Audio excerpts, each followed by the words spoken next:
flashing pictures a couple of minutes ago from Marty Zeidman. I hope that wasn't him with my wife. It was supposed to be me. And knowing Marty, anything's possible. You know, I'll miss Marty a lot. Marty was a great friend of mine, and I just wanted to say that as well. Marty was a stand-up guy. I've known him for 35 years. Terrific guy.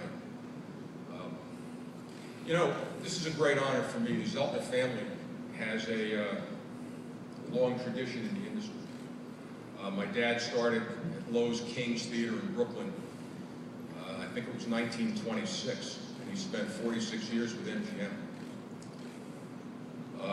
He got me started, as Rory mentioned, in the ad pub department for Lowe's Theaters in 1969. I seem to remember being there about 2 years. And I was sitting in my office one day, and Bernie Meyerson, the head of the company, came in one day and he said, "Kid, follow me." And I kind of shook a little bit, you know, and I said, "Okay."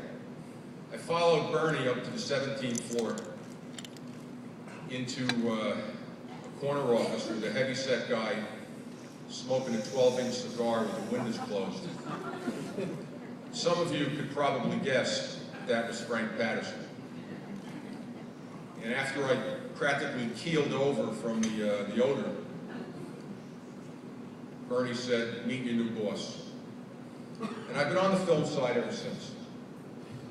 I love it. The film side, the product changes every week.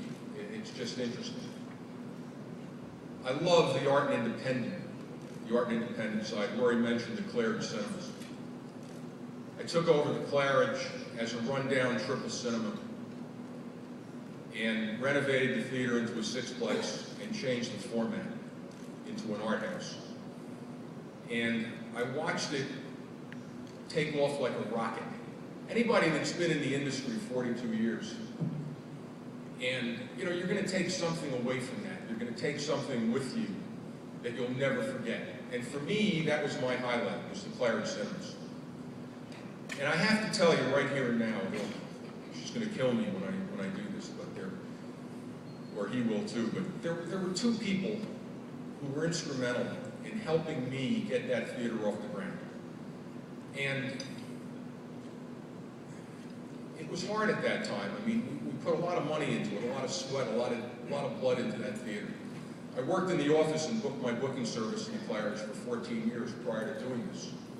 And the previous owner, Paul Peterson, became ill and sold me the theater, and you know, we had a lot of work to do.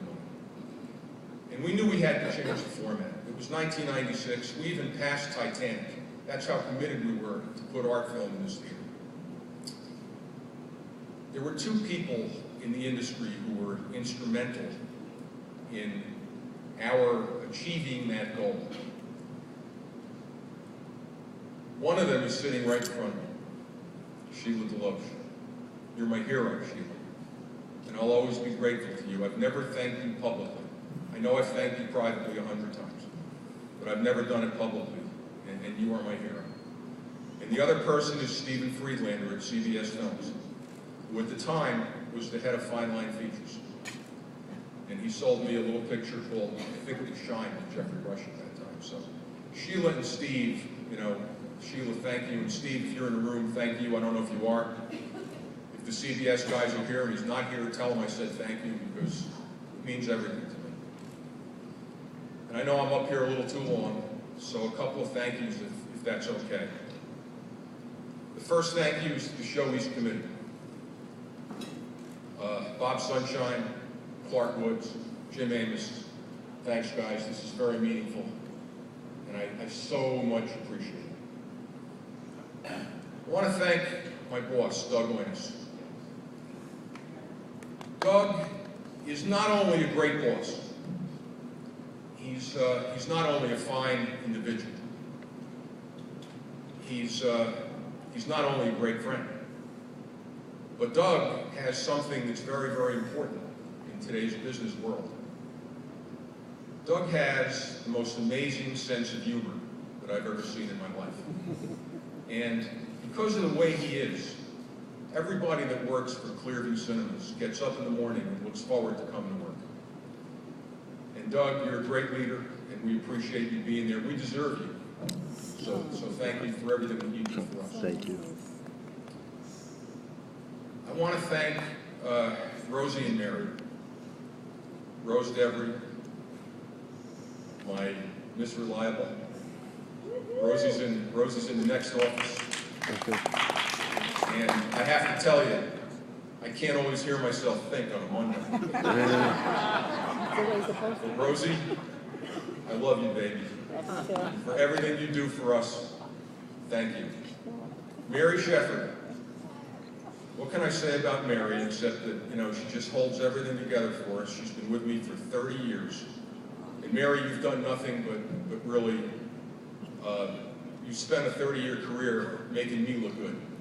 And that's not always easy. So thank you for everything you do.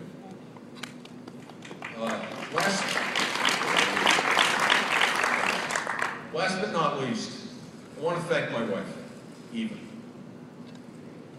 It's appropriate to mention this because this is Breast Cancer Awareness Month.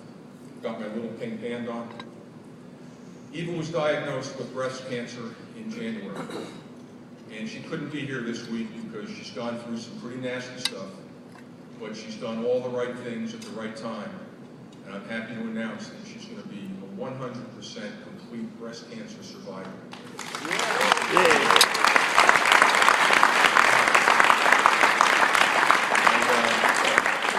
I know that she's here in spirit, and it's been 40 years we're together. So thank you, Eva. I know you can hear me.